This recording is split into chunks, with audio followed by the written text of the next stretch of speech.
Hello, ladies and gentlemen, it's your boy, the internet's favorite loser, signing back on once again to bring you guys another video, another commentary. We're back here over on Hellfire's channel. He always releases some good banger content and always has some good views, so I'm here to listen to them. He dropped a video today that's called, about 2 hours ago actually, Is Negativity Ruining Borderlands 4? That could very well be the case. People might be over criticizing and just get this have this like negative mindset going into the game before they even get to play the game. So I'm curious on what his views are and what he's going to be talking about here. I have not watched this video yet. I figured I would react to it with you guys. Let's jump straight into the video. Since BO4 looks so much like BO3, how can this game improve and be better than Borderlands 3? Do you think Gearbox has set a bar that only tops at mediocrity, and why replayability doesn't seem to be a benchmark for them anymore? Do you think negativity in the Borderlands community leads the devs to make subpar games? Or do you think that without the criticism about the games, the devs would be even worse? So today I'm going to be doing a little Q&A to answer some of your Borderlands questions. We've seen the Borderlands 4 trailers, and I've been covering all of the recent Borderlands 4 news, so obviously a good chunk of these will have to do with the new release, with some of them being general questions and then other just like franchise-based questions. And with that being said, one of the big questions would have to be, is negativity ruining Borderlands 4? Well, I've got a lot to say, so with that being said, let's just dive straight into it. Now, I also want to preference this by saying I am feeling a little bit under the weather. I'm getting sick again. I don't know what the fuck's going on with me this year, but no matter what happens, even if my voice doesn't have that same crisp, not that same sexiness to it,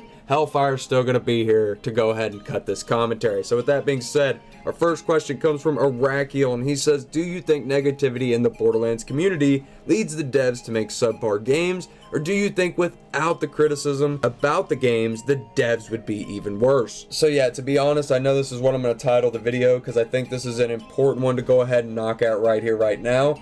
If we are not critical about what this company is doing, Gearbox we're talking about specifically, then they will continue to make the same mistakes that they have been making since 2014. I just want to say that yes, I think that negativity is absolutely necessary. It is. Okay, so before we get too deep into this, I was going to say, first of all, I agree that we have to we have to make our voices heard, right? There's a difference between criticism, constructive criticism, and just hatred, right? There is just like blind hatred that is thrown at Borderlands in general, or Gearbox, right? I have made it no secret that I don't like how Randy Pitchford handles things. I don't like how Randy handles when somebody gives him constructive criticism. I don't like what Randy Pitchford does. So I've made it no secret that sometimes he acts like a child, and I don't think he should be the face of the company because he is not the best fit for that role. He just doesn't seem to be able to take criticism. There's a difference between somebody going, "Hey, can we like bring Pearlescence back?" or "Hey, can we like, I don't know, something off the top of my head, fix the anoint issue, like the anoint problem from Borderlands 3, which they did the reroll machine. Something that makes the game better and a little less grindy and more fun. And then somebody going, "Oh, I hate you. I hope your family dies, and I hope you stub your toe and step on a Lego." You know what I mean? That's hatred. That's negativity. I hate Borderlands because whatever, blah blah blah. There's a difference between actual negativity and toxicity or there's a difference between negativity and toxicity and actual constructive criticism. Criticism is needed so you can make yourself better, make your game better. Any professional will tell you that you have to take criticism with a grain of salt sometimes as well. Some people will give you criticism for no reason, or some people will give you criticism that you can't even actually work on, like "I hate your voice" or whatever, like stuff like that. But if they're giving you actual constructive criticism on how to make the game more fun, and it's criticism that is being said by thousands of players, and players from your community, if it starts to get to like it's not a minority, it's a majority of people telling you like to change this certain thing, then you should be able to listen to it and be like, you know what, I got you guys.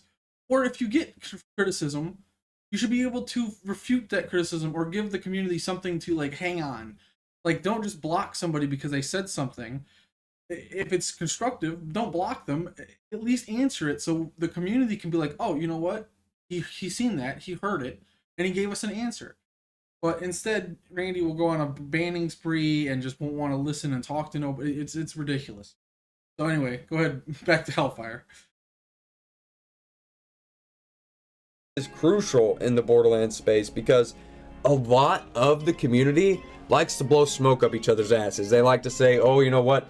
This thing looks great because of this, that, and the other thing. Or you also have creators being paid to go ahead and promote this said product, you know? And stuff like this has been happening for years in this community. And for me at least, I see the negative feedback just as important as I do the positive feedback. And I even explained this in a recent video where I discussed where they're actually silencing criticism on Borderlands 4. I'll leave that in the link below if you guys missed that video. But yeah, I really do think they need to listen, because if they do not, or if we just lay down and just let them do whatever the hell they want and not voice our concerns, then maybe they're not even going to understand what they're doing wrong. So yeah, to wrap that up, basically what I'm trying to say is without the criticism, Borderlands 4 would basically just fall on its face. There's no way the game could improve upon anything that it's going to be.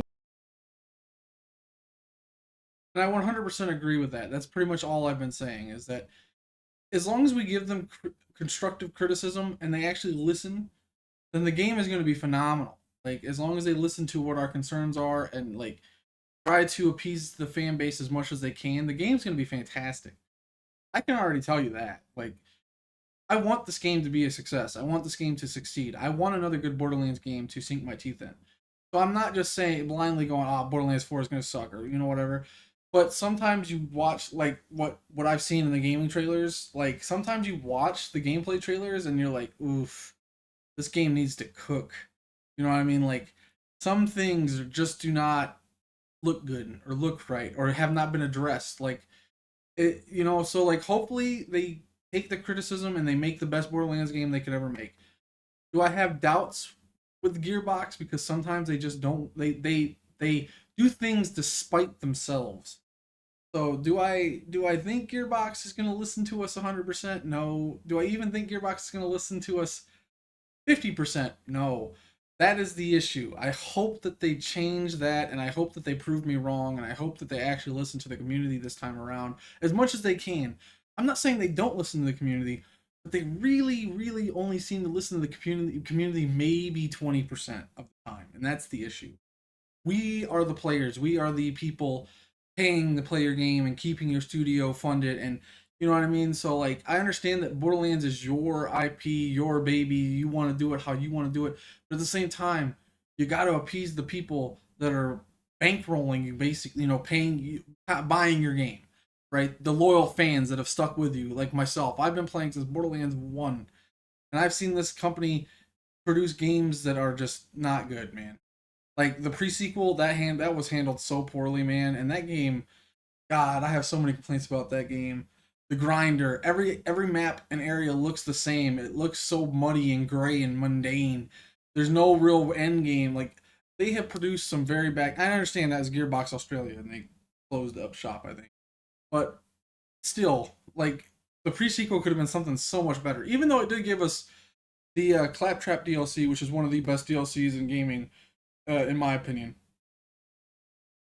I love the glitch weapons. I love I love the story behind that DLC. I love it a lot.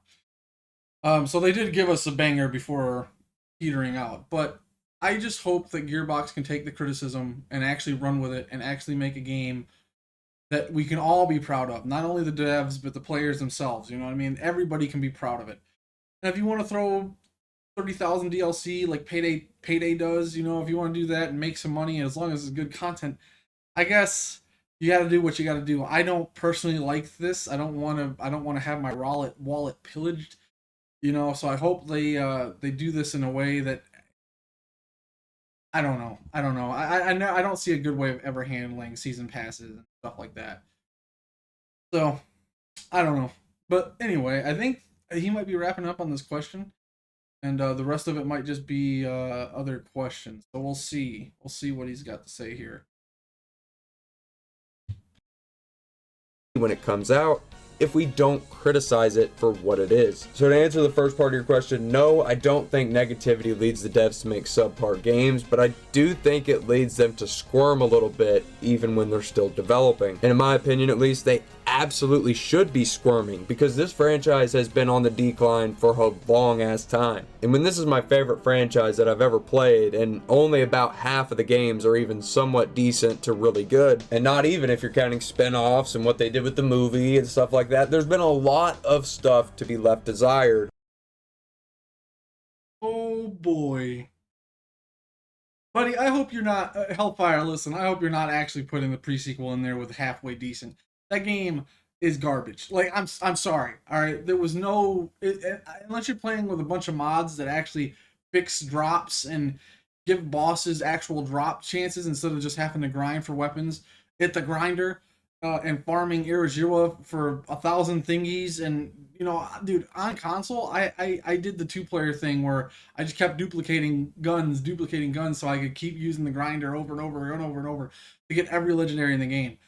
Listen, man, pre-sequel, that shit goes with Wonderlands. I'm sorry. I recently tried to play it again, and it is so boring. It actually makes me sick to try to even play it. The colors, the areas, there's nothing good about the pre-sequel. Let it die. I mean, look, like I said, the Claptrap DLC is the only good thing. All right, everything else can if we can take the Claptrap DLC and put it in Borderlands 2, it would be so much better because then we could just drop the pre-sequel off altogether.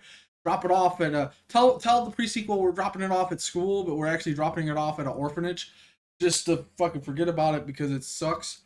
But yeah, I mean, Tales from the Borderlands, the original Tales, I guess, was okay. I actually really didn't mind the original Tales. New Tales from the Borderlands was absolutely garbage. Borderlands movie was garbage. Tiny Tina's Wonderlands is garbage.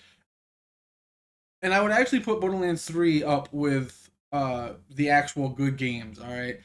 I think Borderlands 3 gets a lot of hate for no reason. Yeah, the story is hit or miss. I'll be making a video about Borderlands 3 and how my opinion changed as I was playing through it again.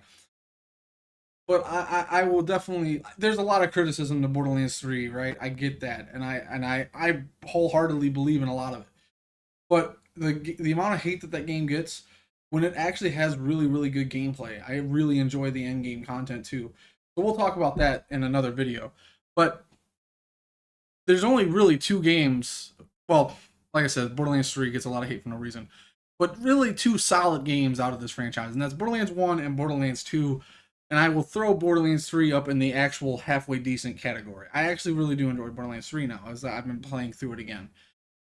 But, and like I said, Borderlands 3 would still be at the like bottom tier of my list, right? Like it would probably be it would be above the pre-sequel and Wonderlands. That's about it though. And then my top 2 is obviously Borderlands 1 and 2. So no, 100%. This company has shot itself in the foot. Like I've said before, they should not have announced Borderlands 4 after the movie. I don't know what they were thinking, man. They needed to wait like a good year or 2 before they even released another game. Like this, they have released garbage after garbage. From Wonderlands to the movie, it's all sucked. All right, they have misstepped. They are releasing this game alongside GTA 6 pretty much. They needed to wait. They needed to let this game cook, and they needed to let it cook and cook and cook and cook. They needed to let people forget about the movie fiasco, Wonderlands. They needed to let GTA 6 kind of hit a simmer point. This was the most stupid time to release a game ever, ever. This game is going to be. I have a feeling that it's going to be forgotten because it's releasing alongside GTA 6, and unfortunately, I love Borderlands, and I really don't really give a shit about GTA that much. You know, I played I played, well, not every game. I played San Andreas. I love San Andreas. I played 4. I like 4. And I played 5. I absolutely like 5 story. But I don't understand the hype around it too much because they're the same game, just slightly different story and better graphics. So like, don't crucify me for everybody that loves Grand Theft Auto. Like I said, I enjoy it, but I don't hold it at this like peak level of gaming or whatever. It's not for me. It's not my kind of thing. I'll play it eventually. Like when GTA 6 eventually goes on sale for $20, I'll probably pick it up. That's what I did with GTA 5. I picked it up when it was only $15 on a sale on Steam. Look, but even I can acknowledge that this GTA is the biggest gaming franchise out there right now. All right, look, GTA 5 broke records, billions of dollars made. You are placing your game at a release date right behind GTA 6. This was not a good plan, and I don't know why you guys panicked after the movie. I don't know if you guys thought the movie was gonna go banger, like just make all this money and all this hype, and then you were gonna drop Borderlands 4, and then you guys were gonna be like in there, you know what I mean? But you guys screwed up big time from Wonderlands to the movie to the release launch date. Then you guys changed it again. Like I said, you guys had a launch in May, I think, and then you changed it to September because you guys weren't ready. This is not looking good. It's looking like the game is not ready. And it's going to be competing. It's going to be thrown to the wolves, man. It's going to be thrown to the wolves. This is like taking a chihuahua, chopping its legs off, throwing it into the water with a shark and hoping it survives. This is not good, dude. This is not good. I do not see this ending well for Borderlands 4, man. I don't. They've completely screwed themselves. In regards to the Borderlands name. And I think without that criticism about the games and, whatever projects that they happen to be doing, that yes, it would be even worse. And the next question comes from Made in the Shade Creations, and he says, what was the catalyst that allowed you to begin creating content? So he's gonna go ahead and finish his Q&A. The main part is been handled. I appreciate you guys. I appreciate Hellfire for putting it at the beginning. I will eventually watch this whole video in my own time, but I think what we needed to talk about has been talked about. So Hellfire, thank you very much, and always appreciate when you drop an upload and I can actually talk about it, man. I really appreciate your content, and I appreciate you. Keep being a banger in the community. Keep being awesome, and keep being unbiased. I love that. And that's what I'm trying to aim to be exactly like that, where I can be unbiased, tell you when something's good when it's good, and tell you when something's bad when it's bad. But I truly appreciate you, Hellfire. Much love, brother. And yeah, let everybody watching this video right now. Let me know what you guys think about what's going on and how they. Like I said, I think they messed up with this launch date. I think they needed to push it like about 3 years. Let people forget about Wonderlands. Let people forget about the movie. I think there was no rush for another Borderlands game, man. And this could be the nail in the coffin, and that's what I'm afraid of. And like I said before, I think they need to sell the rights to Borderlands to an actual competent dev team, a competent studio, but there's not many of them out there anymore. I can name you a couple, but like I don't know. Let me know what you guys think. Anyway, it's been the internet's favorite loser. Signing off. Till next time, my friends. Goodbye and good night. Thank you for watching.